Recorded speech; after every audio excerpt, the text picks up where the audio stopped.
Here in my little office, I've got my globe behind me. That's the world in which we're all going to conquer. That's the end game. That's our goal with our investment strategy. We're going to conquer the world. But I've got my lighting here. I don't have a very good light for my face yet, so I'll have to buy one of those next week. We'll just have to make do with this one here for the time being. And I've got the whiteboard right there, the temporary whiteboard. I ordered a new one that's 4x6. It should be here already, but we should have that for next week's video. So that'll make them even better, or I'll be able to zoom in and the editors can do an even better job than they're already doing. I want to thank everyone for being right here on the live stream. I can't wait to dive in and answer your questions. Before I do, I want to remind everyone that Gene has that promotion going, a $1 trial for 1 week of the greatest investment subscription newsletter / online forum that exists on the planet Earth today. And that is, of course, Rebel Capitalist Pro. So as soon as we get done with this live stream, make sure you check that out. I'm partnering up with the fantastic, magnificent Lynn Alden and Chris McIntosh. And it's where you can hang out with like-minded people and get better at investing, get some awesome research and some great Q&As, live streams just like this. And we've got a lot more planned for that community in the near future. So check that out at georgegammon.com/pro. All right, let's dive into the questions. Guys, I just got done working out. I'm all amped up. I'm going to go hiking tonight at Camelback Mountain. I got a light that you put on your head so you can hike at night, so it's not 150 degrees. All right. Oh, and I even got a car the other day so I can get around Phoenix. I'll let you guys try to guess at what type of car I got. Remember, I'm a car guy. I'll see if anyone can get close in the comment section on what type of car I got for my couple months here in Phoenix. Let's see if I can give you any hints. Well, it's a European car and it's got over 500 horsepower. I'll leave it at that. All right, but you guys aren't here to talk about my car. You're here to talk about some awesome macro questions. And by the way, I just saw that Jeff Snyder came out with an interview with Brent Johnson. So that just hit my iTunes today on Making Sense. So definitely check out that episode. It's got like a cartoon picture of Jeff and Brent on the front of it. I'm going to be listening to that tonight when I go hiking. So I'm super, super excited for that. Okay, first question. Do you think the destruction of supply from deflationary deleveraging, which causes businesses with heavy debt to go bankrupt, will eventually bring on inflation with MMT without needing MMT UBI? Yeah, I do. I think I'd agree with Jeff on that you're talking about a temporary supply shock. Well, maybe a permanent supply shock, but I don't know as far as prices. I think they'd probably spike and then come back down again because you'd have kind of this battle of demand versus supply. And as supply is going down, demand is going down as well. And it's basically which one's moving down at a faster pace. And if you take your thought experiment to its logical conclusion, yes, you would have supply, but that would create fewer jobs, which would decrease demand unless the government came in with some sort of stimulus. I mean, quite frankly, I think the highest probability outcome of what you're referring to would include UBI and MMT, because I don't think the government would allow that to play out without some sort of stimulus where they're just shooting money directly into the economy, into the back pocket of the average Joe, so they can go out there and hopefully hopefully in their words, spend it with velocity. So I think it's an interesting thought experiment, but I wouldn't say that's my base case, because I see the government stepping in with fiscal deficit spending to try to prevent the demand side of the equation from falling off a cliff like it would in most likely in what you're talking about. But yeah, I mean, I definitely think that we can see increased inflation due to the supply destruction. I just don't know if it would. I don't think that's going to bring on hyperinflation or anything. Well, actually, it could. At an extreme, it could. But I don't think it's going to. I think that would be kind of like a 1970s type thing. But yeah, great question. Okay, let's see. Michael, do you think a hot war will inevitable? Let's see. Do you think hot war will inevitable with, or maybe is inevitable with China if the dollar loses reserve status in the past precedes war? Yeah, British sterling. I mean, you're looking at history, Michael, and if that's any indication, then yeah. I mean, if the U.S. was in jeopardy of losing the reserve status, they probably wouldn't let that go without a fight. Now, there's some very good arguments out there. When I was talking to Snyder the other day about how that would actually benefit the United States if it did not have the world reserve currency. It would be a lot of pain for the first year or so, but longer term, that would be beneficial. It's a strong, strong argument for that. But I don't think the politicians are smart enough to figure that out, nor are the central bankers. And plus, when I talk to Snyder and guys like that, we're just looking at it strictly from an economic standpoint, where the politicians would look at it from a leverage standpoint for other countries and how they can manipulate and control and get other countries to do our bidding. And so I think that from that standpoint, they would be very hesitant to let the reserve currency status go to the point of, maybe a physical war. Hopefully not, but we'll see how it plays out. Okay, guys, and when you're asking a question, make sure you start with the word question in caps. It makes it a lot easier to see. We've got question, what are the chances Puerto Rico becomes a state in the next 10 years? I don't know if I would say, I don't know a lot about it. If I had to guess after being there for the last couple of weeks, maybe 20% or so. But that, that would void that contract you have. I mean, as far as Act 20 and 22, I think that's kind of what you're aiming towards. Get in and handle it. I mean, if you're making $1 million a year and you're saving $200,000 or $300,000 by doing it, and let's say that, so it's weird. Most people say, well, if Puerto Rico ever becomes a state, then it's null and void. Okay, fine. Say that's 2 years, or say that's 10 years down the road. That people forget about the savings they'd have between now and then. And also, people have this weird thing where they think that if they move somewhere, that's it. You're done. You only get one move per lifetime. And once you use up that move, you're stuck. And they say, well, what if Puerto Rico does this? And what if they do? Okay, what if? Then they move and you just enjoy 2 or 3 years on the beach. Just like my buddy Andrew Henderson says with Nomad Capitalists, just go where you're treated best. And if you go to Puerto Rico for a couple of years and they become a state, you're like, okay, well, I just saved $600,000 or $700,000. I'm out. Let's just go somewhere else where they've got a better program. So, I always listen to Doug Casey, and I always liked what he said when he talks about how most people live their life like a vegetable, from the standpoint of they get roots somewhere and they can't move because they've got these roots in the ground, and they're like, I prefer not to live like a vegetable. I prefer more to live like a human being where you can just use your brain. And if you don't like what's going on in XYZ place, so you go somewhere else. Like right now in Phoenix is a good example. I didn't plan to come to Phoenix at all.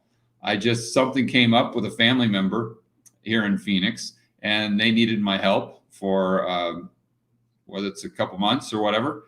And so I said, yeah, I'll be there. I need to be there for a few months. We'll be there for a few months. And then if I need to go to Dubai after that with Chris McIntosh, to look at real estate, then I'll do that. I've just never understood this thing with just like roots and you're planted there. And I get it if you have a family, it's a lot different. But even if you have a family, you go somewhere for 3 years and okay, fine, you go somewhere else. I don't know. I realize you got kids, but think about how many kids grow up in a military family where they go somewhere else like every single year. And they turn out all right. So I don't know. You guys have heard me rant on that all day long, but I just wish people would get in the mindset of having a lot more understanding that they have so much more personal freedom then they're allowing themselves. And you got a lot of freedom, you got a lot of mobility if you just kind of think it through and allow yourself to be free and not get so fixated on a routine in a specific geographical location. Okay, let's see. Question. I'm creating a digital product. Can't work out what should charge for it. What should I consider to determine a price? Well, I would just look at like Miles Beckler, my buddy, who's I think the best in the business as far as digital marketing, and see what he's doing, see what type of price points he suggests. But then you just throw it out there. I mean, like Rebel Capitalist Pro as an example. For either the Lynn or the Chris research, that's $57 a month. And for both, it's $97 a month. Now, if we wouldn't have had a good conversion there, you switch up the price. Or maybe if we have too many people or whatever, you just play around with it. It's again, it's like the same thing as being a vegetable. Just because you started at $97 price point doesn't mean that you're committed to it for the next decade. Just play around with it. And if 97 doesn't work, go to 57. If that doesn't work, go to 157. That's the beauty of online marketing and a digital product. You can really mess around with the price point. And, another thing that we're doing, I just met with Gene this weekend. I flew him out to Phoenix so we could meet face to face and strategize. And we decided we've got a monthly payment plan now, but we're going to add on an annual subscription to where you get a little break on the price to do an annual deal. And, it just made sense. So we're going to try it out. And if it works, it works. If it doesn't, it doesn't. So again, that's the beauty of online business is there's a very low barrier of entry from a standpoint of cost. And you can afford to just throw 10 things up against a wall and see what sticks. Where back in the good old days, or back in the when I was a kid, or I'd have to walk a mile of snow every day to work and school. And, think your grandparents say. But no, seriously, back when I was an entrepreneur before I retired, it was all just brick and mortar locations where to try something out, it would cost you $100,000. Now it just costs you $100 or whatever. So use that to your advantage for sure. Okay, question. Any chances the U.S. escapes any blowback from the abuses of the dollar by switching to a cryptocurrency within the next 6 months? Well, I think the chances, the probability of that is very low as far as them switching to a cryptocurrency in the next 6 months. But see, even if they switch to a crypto like the Fed coin or something like that, I don't know that would, because the only way, if the U.S., if it's time to pay the fiddler, was what you're saying, the dollar would need to no longer be the reserve currency. Let's see, any chance the U.S. escapes any blowback with abuses? And see, what you've got to remember is the dollar is the reserve currency status, not just because it's a green piece of paper, and not necessarily just because it's backed up by the future taxation of the American people or the government, which for whatever reason is seen as to where we have rule of law here, which I don't think we have, but that's another argument.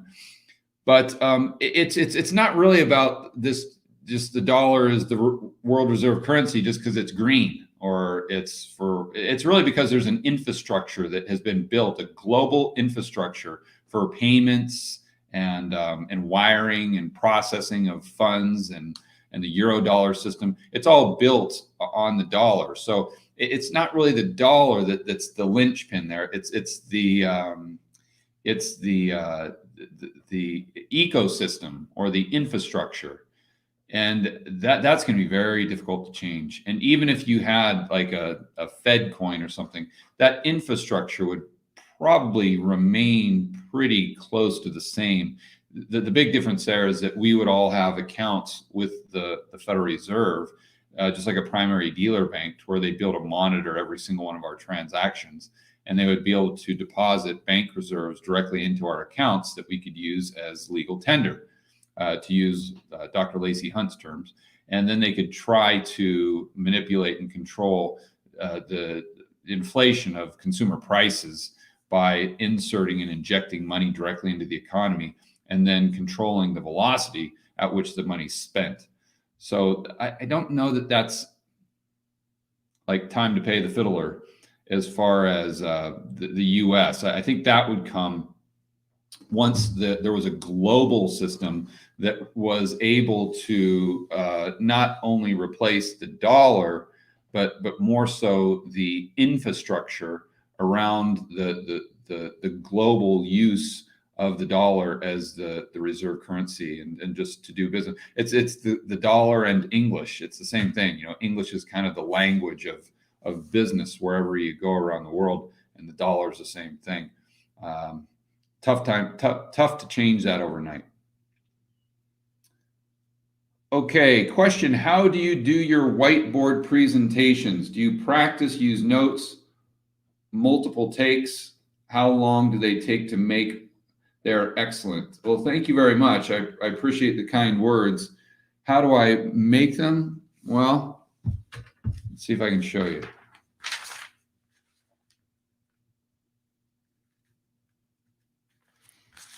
Like that. That's the last video I did on, if you guys saw the video we put out Friday night on the housing market and how I think that prices could go up to where it squeezes out the middle class and the poor, where in states in the West Coast and where they have a lot of these high regulations, how the homelessness rate is just going to skyrocket, in my opinion. And so I start on my legal pad, and I start with a title of the video and then what I think the thumbnail might look like.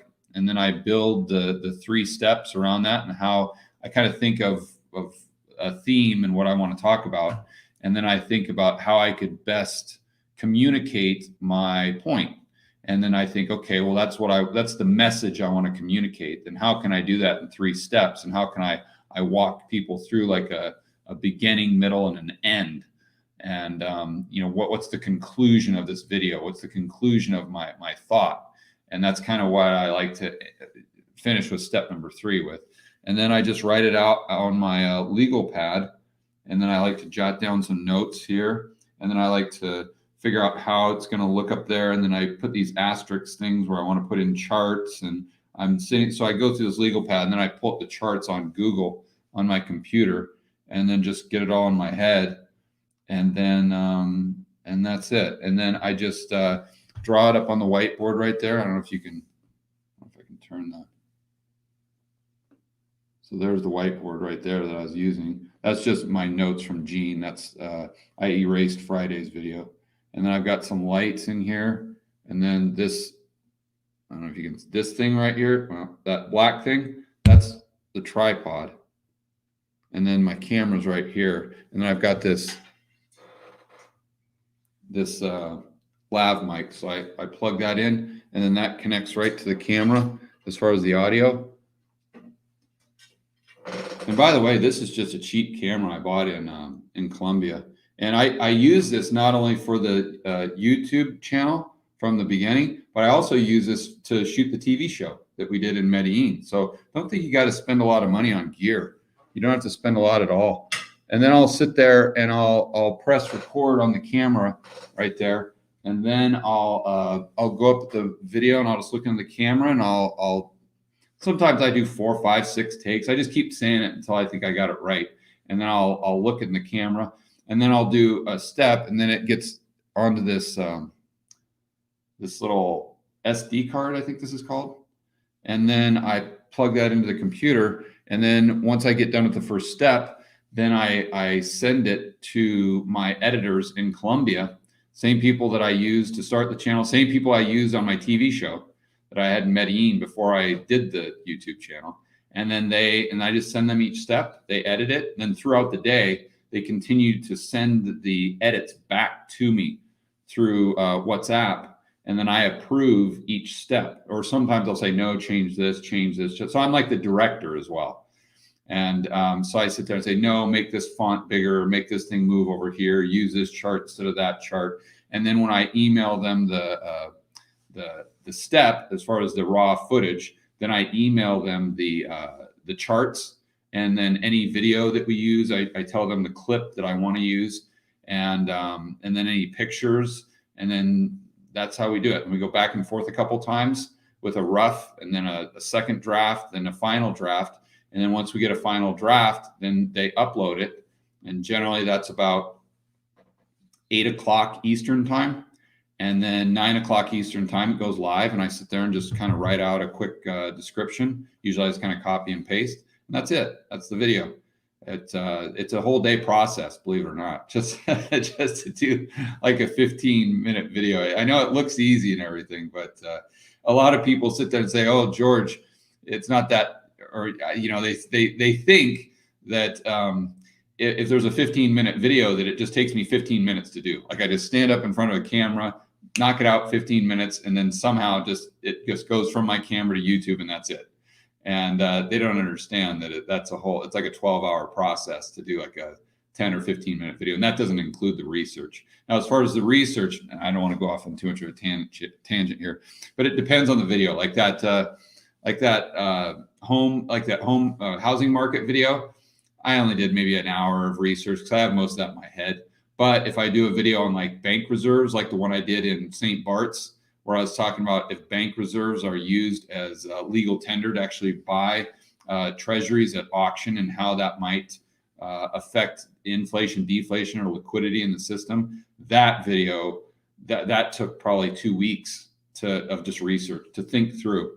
And I was going back and forth on Twitter with Lynn and Brent Johnson and Steve, the Bond King, and they were nice enough to try to help me. We have different opinions on some things, but I was just bouncing ideas off of them nonstop. And so it depends on the video, but anyway, that's enough of that. So you get it. That's how I do the videos. Okay. Next question here.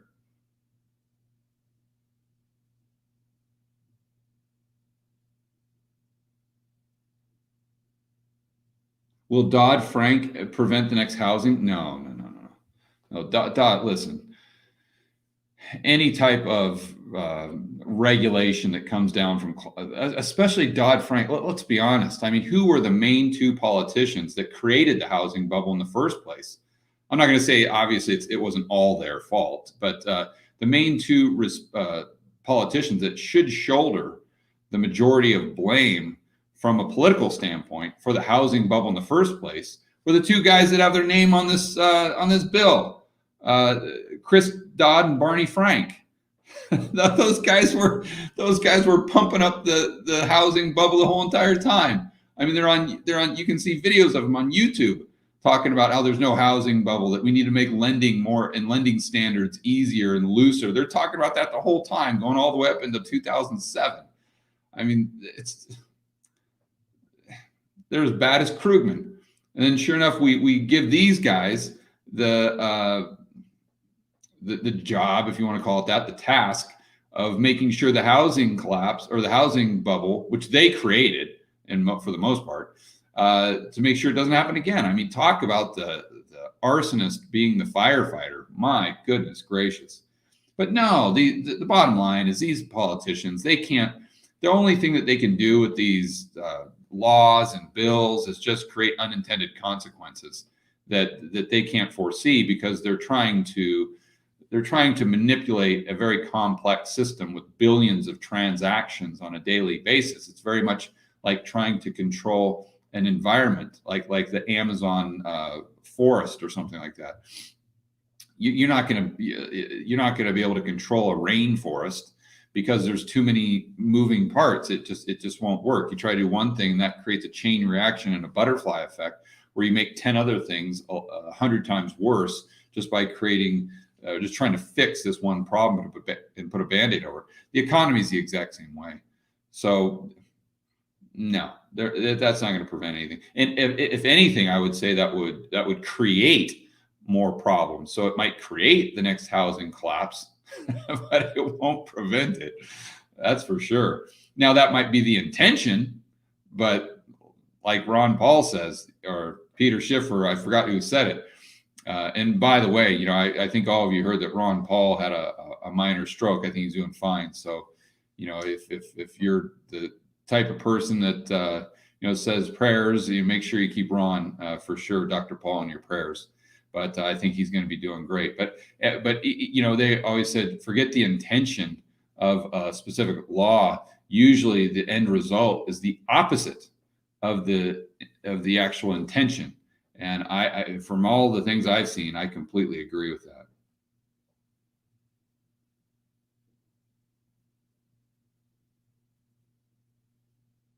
Okay, question. Are you suggesting that real estate in California, specifically LA, won't go down in price? A $550,000 home next year or the following year go down by 20, 30%?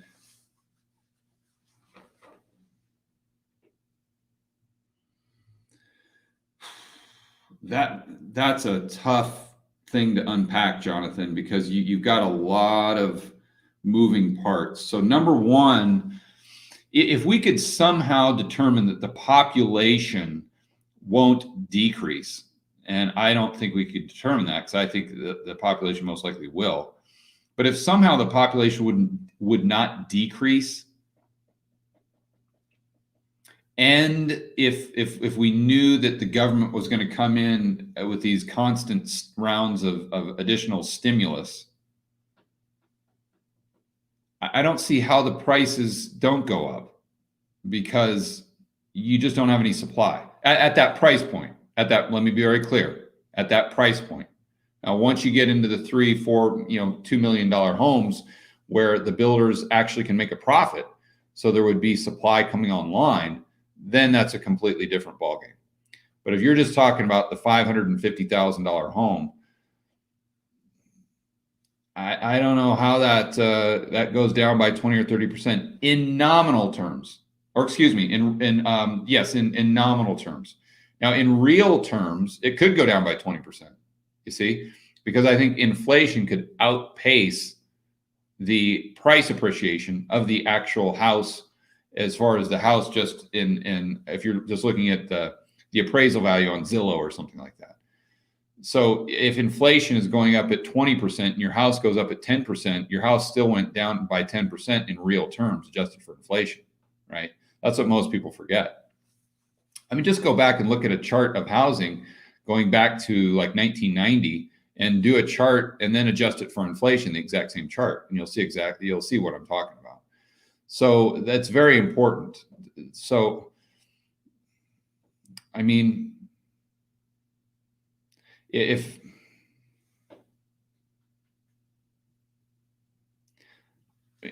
I don't think it goes down in nominal terms by 20% over the next year.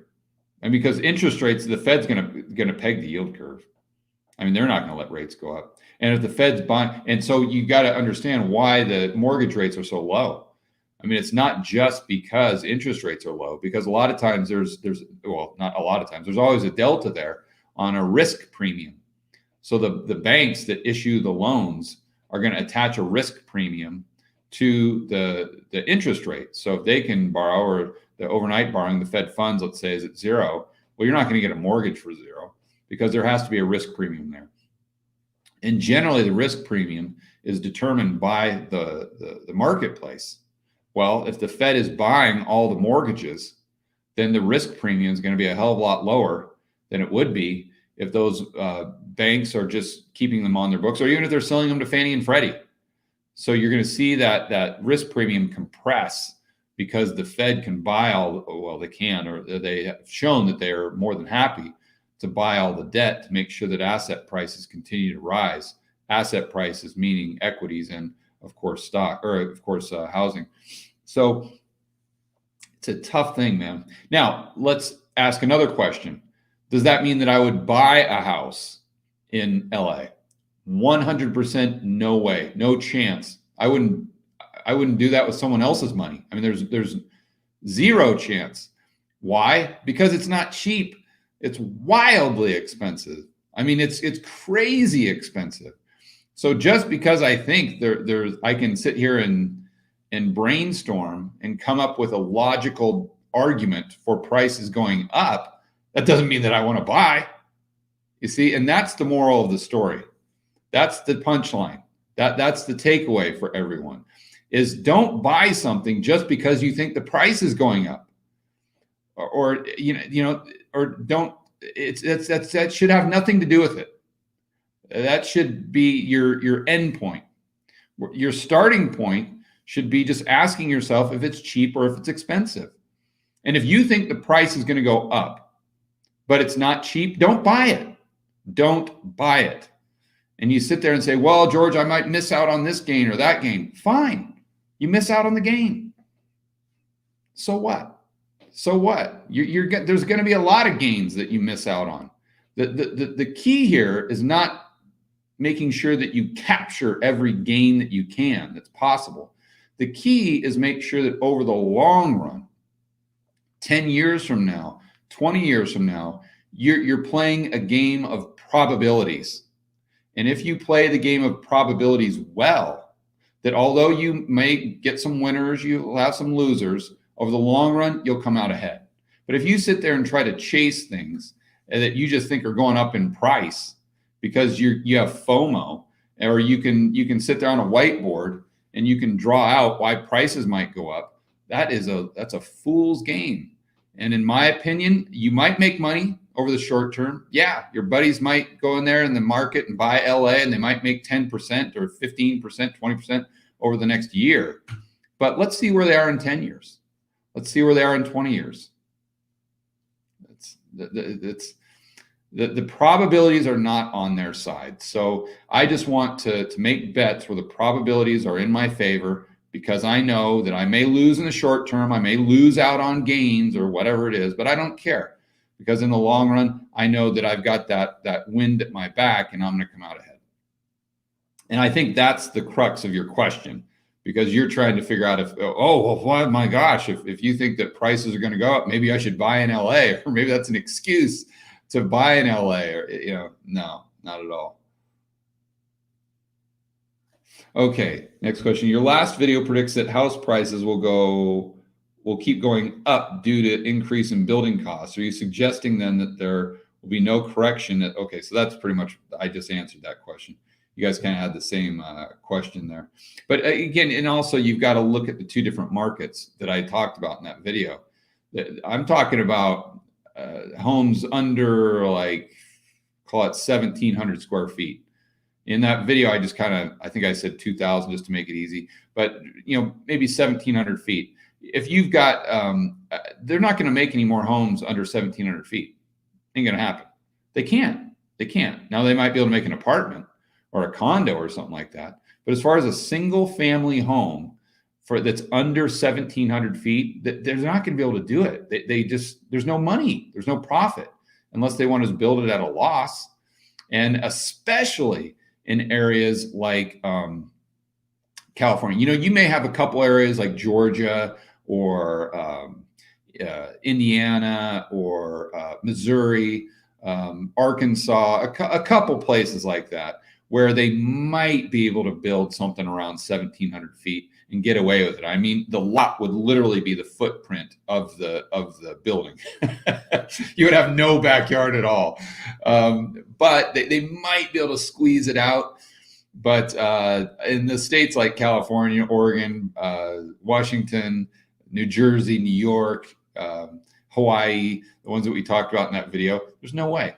There's no way. So there's going to be zero supply coming online in the next 20 years.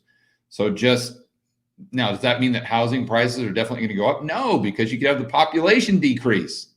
And like I said in that video, you could also have more people living in the same amount of square footage, which is what we see in South America, what we see in Europe. So that 1,500 square foot house that was built in 1960, that's in a suburb of Los Angeles, where now one family lives, well, in 10 years, maybe 2 or 3 families will live in that house, and each family will have their own little room, and they'll share a family room and a kitchen. So you'll have 10 people living in the same house, paying rent or with the mortgage that you had maybe 3 people living in today. I think that's where it goes first. And then if it gets to an extreme there, then I think, but along the way, you're going to see a lot more homelessness. That was really the point of the video, that prepare for just, if you think it's bad now, just Just wait. Just wait. And if you live in one of those urban areas, you got to get out. I mean, or at least have a backup plan, right? At least have an RV, for heaven's sakes, that's full of food, that's parked in your driveway. So if the crime rate does skyrocket, and you do have, all these tent cities coming in, that you got your kids. You don't want your kids to be around that. So you got some exit strategy. So if things get bad, you can just hop in the RV and go up to Tahoe or something like that, and just kind of watch it for a couple months from a distance and just see how things play out. I mean, if I had to live in California, that's the first thing I'd do, is I'd buy a 1990s 7.3 Power Stroke, and I'd buy an RV. And I'd stock it with food. I'd park it in the driveway, just leave it there just in case. And then I'd try to educate myself to figure out how I could have kind of a longer term exit strategy from there. But that was the point of the video. It's not to say that hey, I think prices are going up, so you should buy, or that or really get fixated on the prices. It was more so that there's not going to be any more supply coming online. That's for sure. And if there's no supply coming online, and if the incomes aren't going up, which how are they going up when we have over a 10% unemployment rate? And then there's no pricing pressure there for wages. So if you don't have those wages going up, and if we see the vacancy rates going down and ownership rates going up, that means less and less housing supply. There's nothing being built, and that means more and more homeless people. And that's exactly what we've seen over the past couple of years. I think it's going to get a heck of a lot worse, especially in those states that I mentioned in the videos, in those urban areas.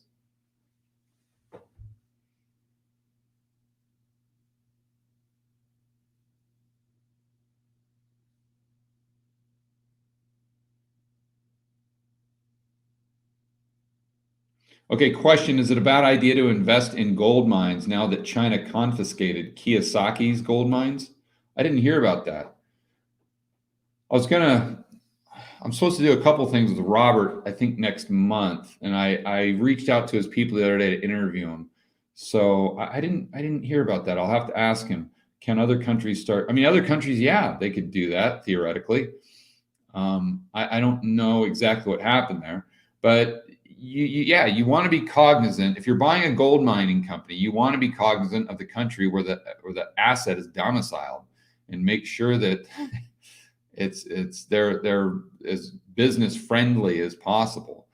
And that's always the risk. Listen, gold miners go up a lot further than gold, and they go down a lot further than gold for a reason. Because the reason they're leverage play on gold is because they're a heck of a lot riskier. And I think people that are super bullish on gold just omit the risk involved in owning a miner, because they forget that they're not just owning gold, that they're owning a business, and a business that has a capital structure, and a business that has a management team, and a business that has risk to political jurisdictions, to currencies, to the cost of diesel, as an example. There's a lot of risks that go into a mining company above and beyond just the price of the underlying asset. And I think that most people just look at the underlying asset. They say, oh, I'm bullish, and therefore they just buy the company and think that it's one and the same. And it sure isn't. So make sure you're doing your homework, for sure, guys. And I'll go ahead and just plug Rebel Capitalist Pro. That's one thing that we do there. That's Chris and Lynn. I mean, that's their profession. They get in the weeds and they determine what mines or what companies have a lot of exposure to political risk and which ones don't. And that's part of what they write in the research. And that's one of the things that we talk about on the live stream. So if you want more information on that, definitely go to georgegammon.com/pro.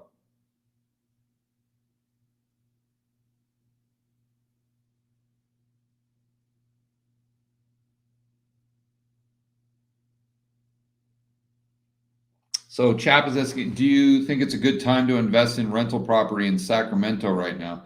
I don't know your numbers, Chap. It's all about the RV ratio. It's all about, listen, just because I think that the housing market in the United States overall is in a bubble doesn't mean that you can't find a good deal. That's the beauty of real estate. It's the inefficiency of the market. So if you find a super motivated seller, maybe they need liquidity, they need to sell in the next couple weeks. And I know, I understand this is hard and it's not easy for most people to do, but it is possible. I used to do it, and I do it all the time now in Colombia and in Medellin. But you find a motivated seller and you can get a house in 2020 for a 2012 price. And you might say, "Oh, George, that's crazy talk. No one would ever. Why would the seller sell?" And listen, you're thinking about it in rational terms. Not everyone's rational, right? I can't tell you how many homes I've bought at the tax auction where the people just let it go to foreclosure with taxes, and they owned 100%. They didn't have a mortgage, and let's say they owe $20,000 in property taxes, but the house is a $150,000 house. So how does that even make sense? And it's not like the county, once they foreclose, they just bam, take it from you. There's like 6 months. They got to put it in the paper, and they got to do all these legal proceedings.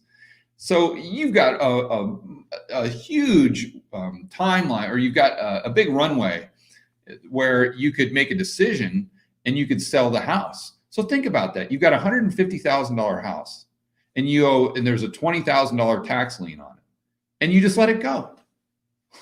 What?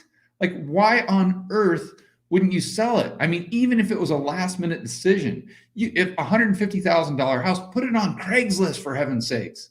You can sell that thing to a wholesaler in 3 days. If you put it on Craigslist for, let's say, 130 grand, and sure, you're taking a $20,000 haircut because you're dropping the price, but who cares? It's better than losing the whole thing. So you see, like how could someone do that? But they do. And most often the answer is drugs.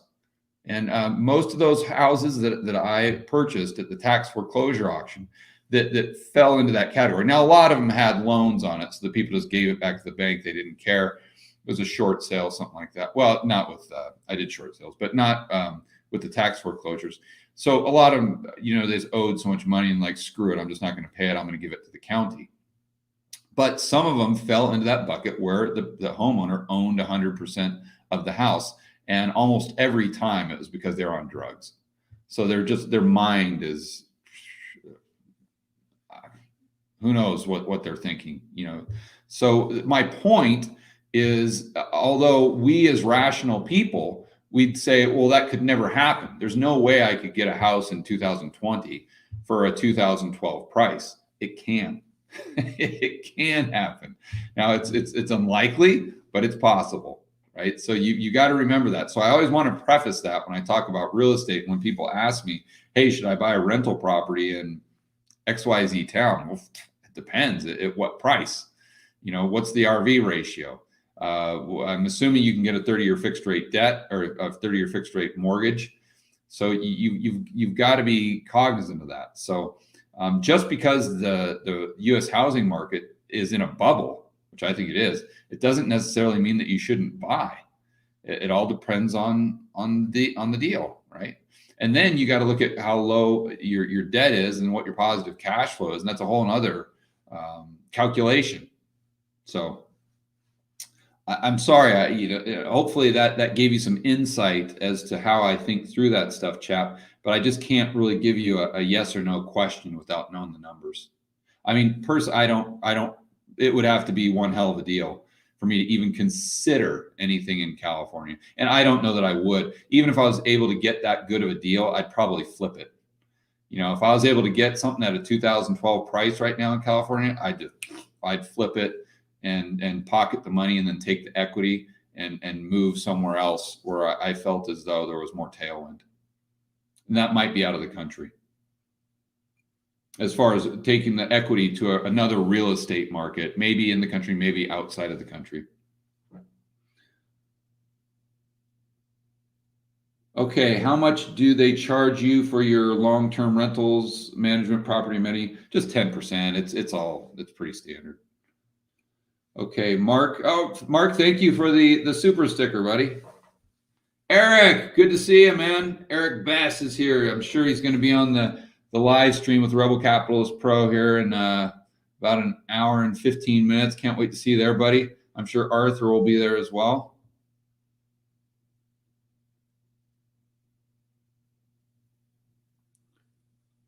Oh yeah, there's Arthur. Hey, Arthur, good to see you, buddy. I'll see you and Eric on the pro member live stream here soon.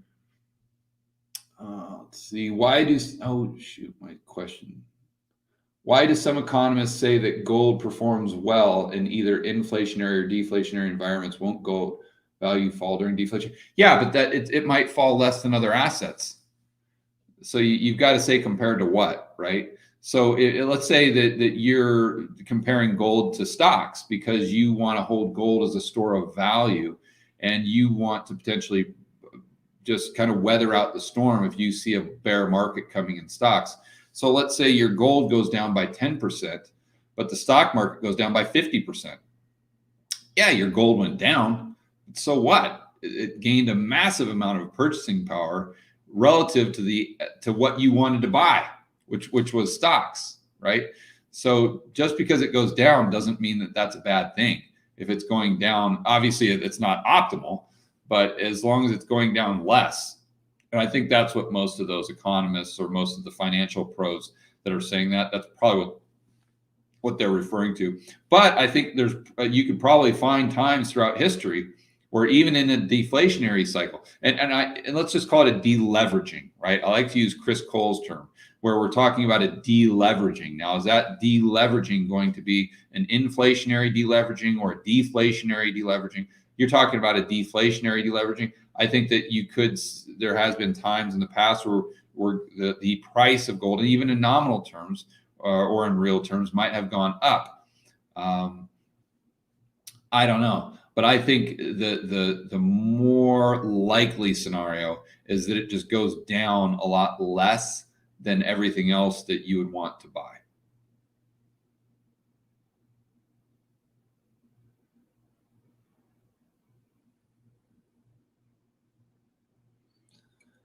Okay, question. What's the best source for foreclosures in the US, especially mountain states? I don't know, James. I'm not sure. I mean, there's a lot of companies out there that sell leads, but I think most of them are kind of garbage.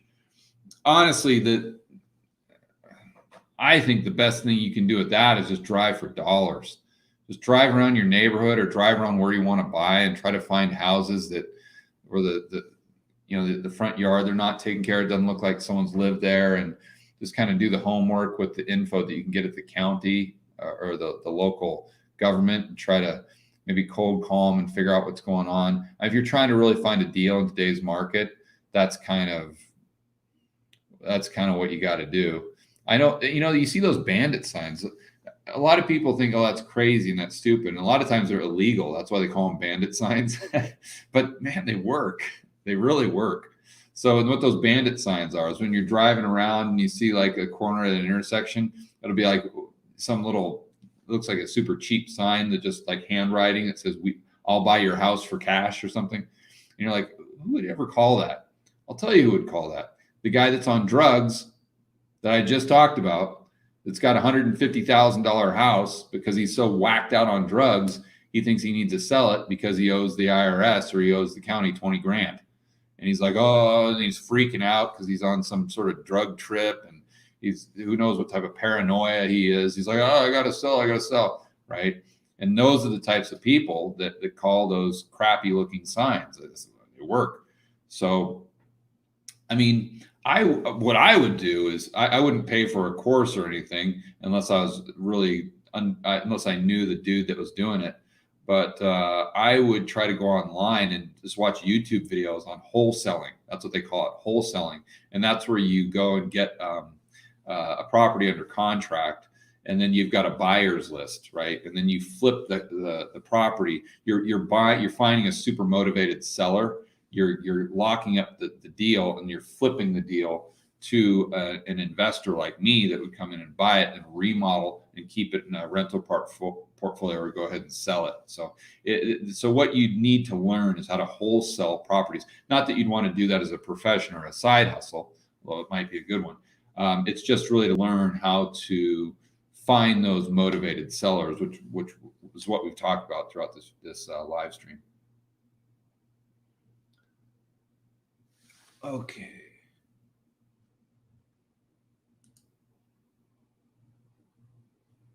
Hey, hello from Cartagena. Hey, Juan.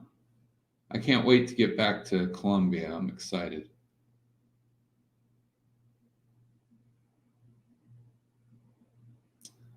Okay, question. Good books, resources on small business employee hiring management, first IT startup, and I regret that I hired the people I did.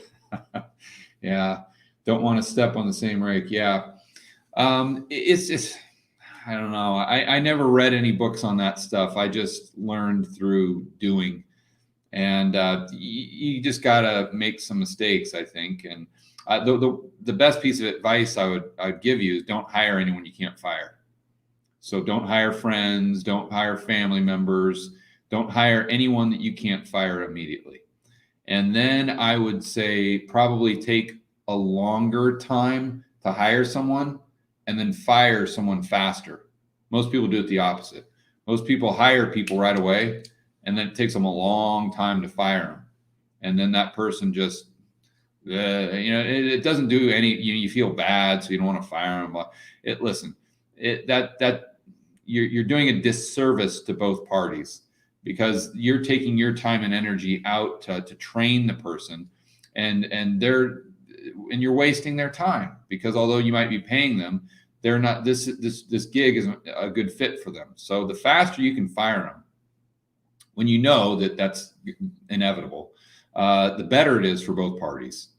And so I've gotten to the point where, I mean, I'll fire someone in 2 or 3 days, just because once you start seeing a certain amount of red flags, it's like, it's not going to work. And as an example, if someone's there for the first week and it's their very first week and they're late like 4 of the 5 days, trust me, I don't care how good their excuse is, it ain't going to work. It's not.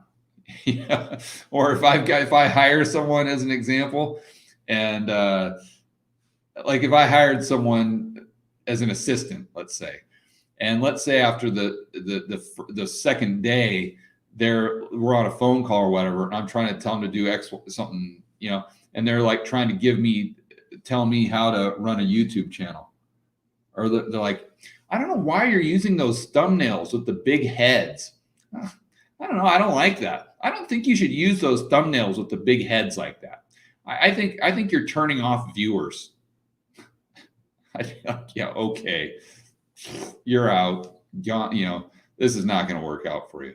Now, that's not to say that I'm not open to constructive criticism, but you got someone that's an assistant, and this is your second day on the job, and I've got a YouTube channel that I grew up to 85,000 subscribers within a little over a year, and you're sitting there telling me that you don't like my thumbnails? No, this isn't going to work. you need to be somewhere else, right? So it's just those red flags. And now that I've been doing this so long, and I've hired so many people over the years, you just build up that sixth sense to where you can see those red flags just instantly, where maybe other people might not see them as quickly. So anyway, but just through trial and error, man, I wish I could just give you like a magic book that tells you how to do it. But I don't think there is one. If there is, I don't know of one. I just did it through trial and error. And I was fortunate in the sense that one of the first businesses that I managed had a call center. So there was a lot of turnover anyway. And so that built up my skill set to hire and fire people and do it the right way.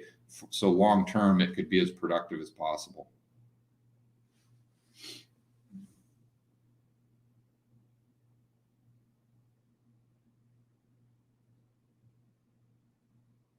Okay, got 5 minutes here, guys. We'll go answer a couple more questions.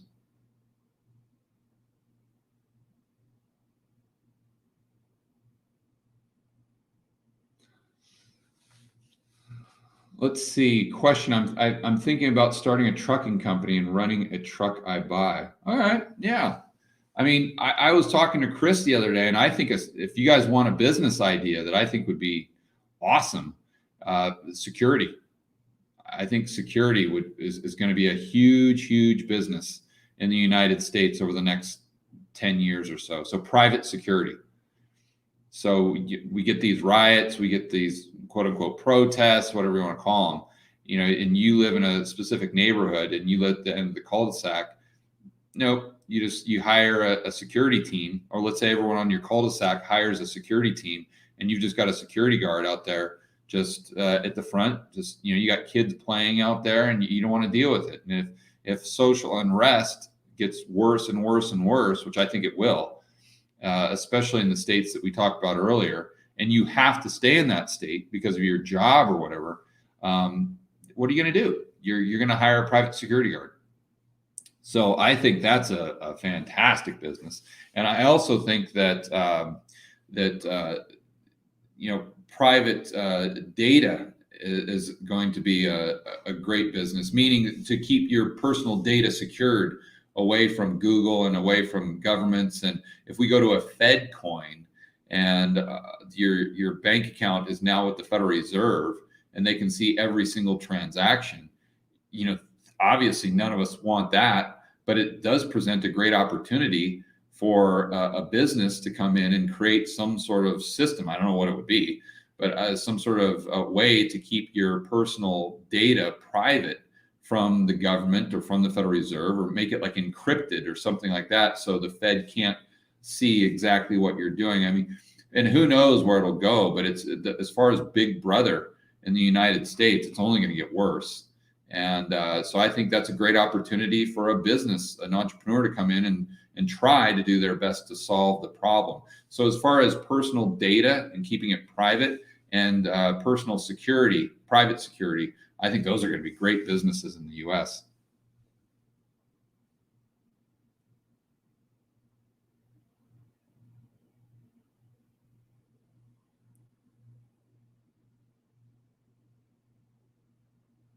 Let's see. So what do you think of Steve Van Meter's view on inflation? I mean, Steve's a smart guy. Steve's a super smart guy. I don't know that. I think where I see things a little different is in the interpretation of the Federal Reserve Act. And in the sections that I've read is, I think just right at the top of my head, 14, I've read quite a few sections, but the main sections that I got focused on were 14 and 16. I didn't, when I read it, and I read it many times, I didn't interpret it the same way. And I'm not saying I'm right. I just had a little bit different interpretation. And I see the Fed coming in and looking at Japan and looking at Europe and seeing how they failed, if you want to call it that, to create consumer price inflation. And I think they know what went wrong. And I think they're going to try to solve it by turning bank reserves into legal tender. So I think, Steve is, if the system stays the same, and I think that's Steve's argument, I think that's Brent's argument, and I think that's Dr. Lacey Hunt's argument, that if the system stays the same as it is today, then yeah, we might get deflation or maybe disinflation, where it's just this grind lower and lower, like the Japanification thing. I just don't think the system's going to stay the same. And then so that's kind of where I differ.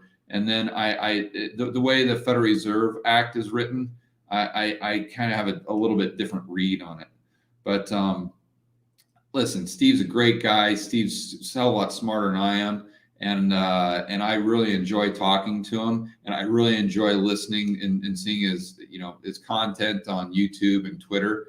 And I can't wait to interview him again and see what he's saying and dive into his research further. So he's got great content. I've got a huge amount of respect for him, and I think I'm just really honored to be in a position where I can have conversations with guys like Steve and Brent and Jeff and Chris McIntosh and gals like Danielle DiMartino Booth and Lynn Alden and all these people that that I just think are fantastic. Klaus Schwab. By the way, I don't know if you guys saw this, but I had some people in the UK that subscribe to the channel tell me that the BBC did a, I don't know if you want to call it a hit piece or whatever, where they talk about the internet being full of misinformation and how you've really got to watch and be careful what you watch on the internet, because you could be watching a YouTube channel that could give you all of this misinformation and mislead you into believing all of these crazy conspiracy theories. And they actually used my channel as an example of misinformation on the internet. And you know which video they used as an example, oddly enough, is the video that I did on the Great Reset. Remember the World Economic Forum, that video I did with Klaus, and where they want to do this great reset? And I read straight from their website, and I took their YouTube videos that they produced, and I pretty much said, hey, look, they're planning this great reset, and here's the plan, here's what they're doing. I think it's crazy, I think it's sinister, I think we should be concerned about the central planning.